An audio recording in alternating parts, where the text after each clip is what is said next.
Bonjour à tous, je vous propose la correction de cette activité à partir d'un outil que je teste et qui, au niveau graphisme, n'est pas formidable, mais on fait avec ce qu'on a dans l'urgence. Donc, première question, vous avez à déterminer si le conducteur du véhicule contrôlé, le rouge, est verbalisable. Alors, on peut lire sur le document 3 qu'il est verbalisable si sa vitesse moyenne est supérieure à celle autorisée. La vitesse, autorisée est de 130 km/h comme indiqué sur ce panneau. Il va donc falloir calculer la vitesse de ce véhicule rouge sur la portion, d'autoroute contrôlée, en kilomètres/heure pour pouvoir la comparer à cette vitesse limite autorisée. Pour cela, nous utilisons la formule que nous connaissons, vitesse V est égale à distance divisé par la durée du parcours. La distance figure sur le document ici, elle est de 15 km. C'est simple à extraire. En revanche, pour la durée de parcours, il faut utiliser les données suivantes. Donc, la voiture rouge passe sous le premier portique à 15h23. Elle passe sous le deuxième portique à 15h30. Elle a donc mis un temps de parcours égal à 7 minutes. Cette vitesse va donc devoir être exprimée en km/h pour pouvoir la comparer à ces 130 km/h. Pour cela, il faut convertir le temps ici qui est en minutes, il faut le convertir en heures. On va donc faire un produit en croix. Nous savons que 1 heure correspond à 60 minutes et nous avons 7 minutes. Donc la durée T va se calculer ainsi.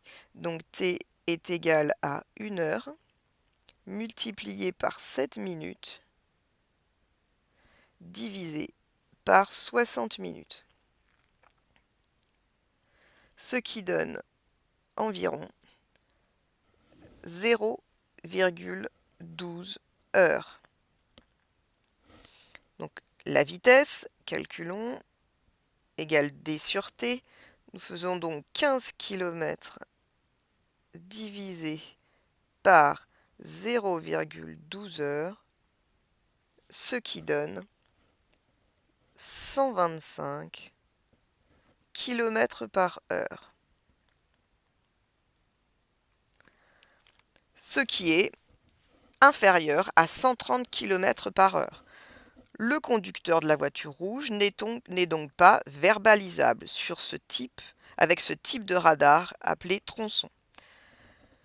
Alors, la question numéro 2 concerne la vitesse instantanée. Le document numéro 1 nous indique que c'est la vitesse, comme son nom l'indique, à un instant du véhicule.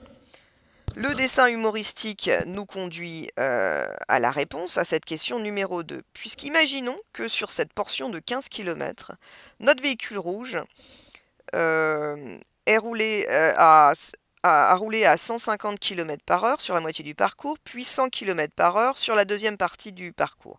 Il va donc avoir une vitesse moyenne de 125 km/h comme celle que nous avons calculée et ne sera pas verbalisé avec un radar tronçon, comme nous l'avons dit. En revanche, il a bien dépassé sur la moitié du parcours la vitesse limite autorisée, puisqu'il a roulé à 150 km/h, ce qui est supérieur à 130 km/h. Donc avec un radar classique, puisqu'il aurait mesuré la vitesse à un instant, eh bien, il aurait été verbalisé, ce conducteur. Voilà. Bon, j'espère que vous avez compris la correction. Sinon, envoyez-moi des messages sur ma boîte académique. Je vous souhaite bon courage et je vous dis à bientôt pour une prochaine vidéo.